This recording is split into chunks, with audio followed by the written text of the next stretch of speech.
Quem são os dois heróis da guerra na Ucrânia? Fala aí, galera do Ranking, beleza? Vou falar aqui um pouquinho sobre o tema de heróis. Existe uma corrente de pensamento que é aquela que não acredita na ideia do herói.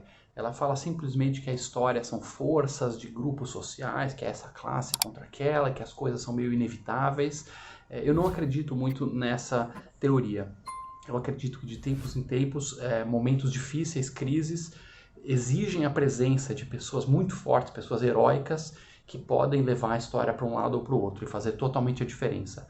Esse foi o caso, por exemplo, de Winston Churchill, o primeiro-ministro inglês, tão famoso, que confrontou os nazistas já desde o início, né, desde o dia 1 da ascensão de Hitler. Ele apontava o perigo, alertava o mundo livre sobre exatamente o que era o nazismo, e sempre com discursos consistentes, até o momento que ele virou primeiro-ministro, e com a força de vontade dele, com a liderança, ele fez com que a Inglaterra enfrentasse os nazistas, mesmo que sozinha, contra a Europa inteira, debaixo do domínio nazista, e acabou ao longo de 6 longos anos de guerra, vencendo a Segunda Guerra Mundial, libertando o mundo desse perigo nazista que poderia estar até hoje. E hoje na Ucrânia, guardadas as proporções, outra época, outra situação, eu queria citar aqui duas pessoas que para mim são muito marcantes por motivos diferentes, que são grandes heróis.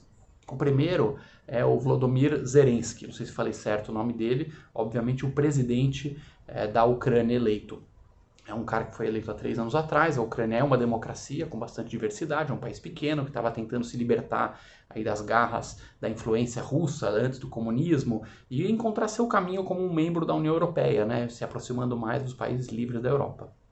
E o Zelensky, ninguém esperava nada dele, né? O cara é um comediante que virou presidente lá, de repente o país é invadido e imagino na cabeça do Putin e do resto da gangue dele dos russos que o cara ia capitular, ia se render rapidamente ou fugir do país, então seria um passeio no parque, né? A Rússia iria absorver a Ucrânia rapidamente, sem grandes impactos, o mundo ia dar uma esperneadazinha, mas a Rússia ia ter o seu objetivo cumprido. E nada foi mais distante da realidade. Um tweet que foi muito marcante, muita gente deve ter visto, foi quando os Estados Unidos ofereceram para retirar Zelensky e a família dele. Ele tem filhos pequenos, né, uma família que estava ameaçada pelo exército russo de matarem ele e a família. Ele é o alvo número 1 dos russos e ele respondeu famosamente: eu não quero carona, eu preciso de munição, queremos nos defender. Então ele, nesse momento difícil, né, quando a pessoa pode escolher entre o caminho fácil de se render, de se acovardar, ou o caminho certo de fazer o certo, ele escolheu fazer o certo e fazer o que o líder tem que fazer, que é dar o exemplo, é estar na linha de frente, conclamar os seus seguidores, os seus liderados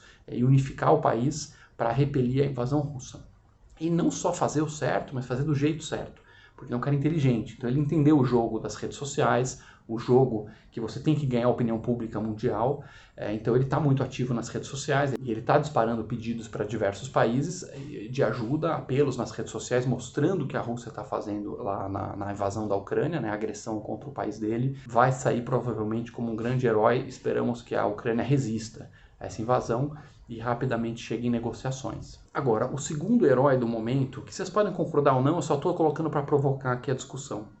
É bem mais polêmico, bem mais inusitado, mais diferente. Eu acredito que o segundo herói, para mim, é o Elon Musk, o dono da Tesla, da SpaceX. O que aconteceu?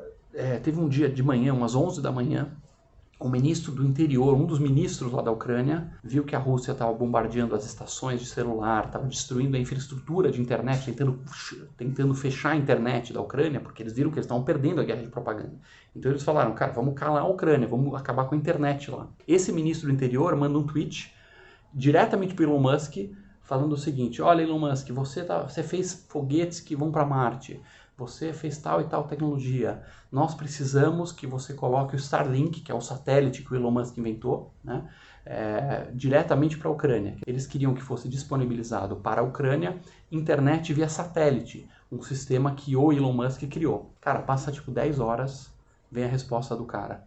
Não é resposta tipo, ai, vou criar um subcomitê para avaliar, pode deixar, estamos com vocês, ucranianos, vocês têm a nossa coração, vou aqui fazer uma coalizão de não sei... Não, ele tweetou: Starlink está no ar cobrindo toda a Ucrânia, estamos mandando mais estações em breve. Ou seja, feito. Eu achei isso tão bonito, cara. É tão bonito. Vamos refletir um pouco sobre o significado histórico disso, cara. Quando um Estado, que é uma vítima de invasão, pede apelo não para um organismo multilateral que vai fazer 1000 negociações e 1000 discussões e talvez vai fazer uma sanção aí de alguma minúcia que não vai mudar nada. Não, ele pediu para um cidadão particular, um empresário, que é o Elon Musk, e o cara, em horas, fala, ó, chamou a equipe dele, falou, pessoal, precisamos ajudar a Ucrânia, eles querem Starlink, eles querem satélite, internet, botar no ar, aperta um botão, faz acontecer.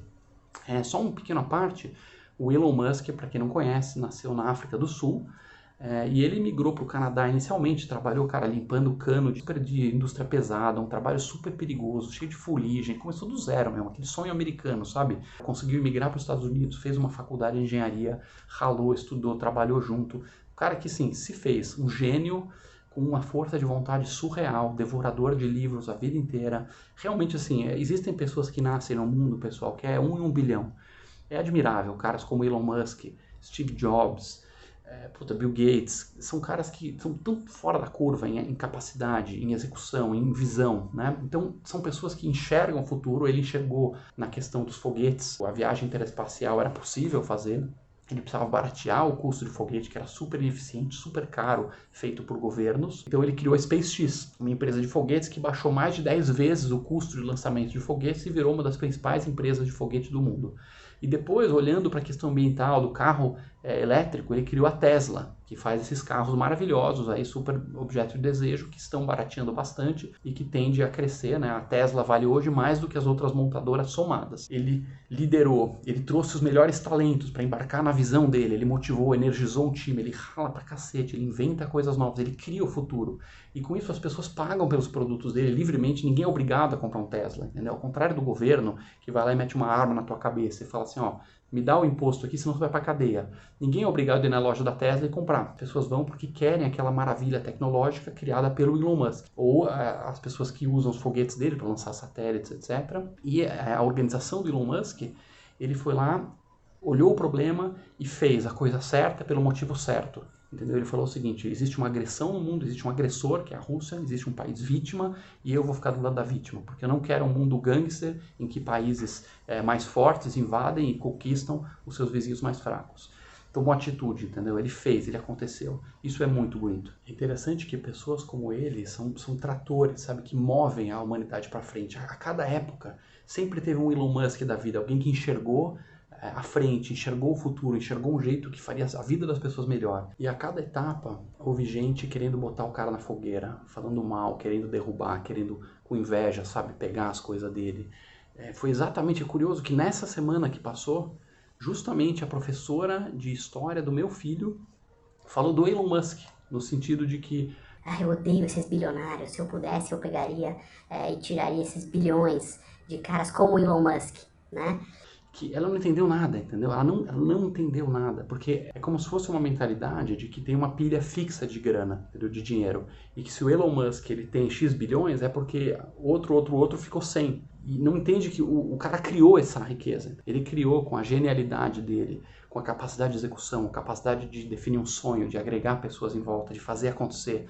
Assim como agora ele está conseguindo, através da tecnologia que ele criou, disponibilizar a internet para um país vítima de agressão, que é a Ucrânia, conseguir se comunicar com o mundo e assim dar mais esperança para que os ucranianos consigam parar essa guerra, fazer com que os russos, que são soldados lá, que também não tem nada a ver com a história, estão obedecendo ordens, possam perceber o que está acontecendo e começar a se revoltar contra o verdadeiro vilão, que é o regime gangster autoritário que está na Rússia. Um país desenvolvido é aquele que valoriza e abre espaço para que os grandes criadores de riqueza possam fazer aquilo que eles fazem bem, que é trazer prosperidade e puxar o país como um grande motor da economia e da sociedade.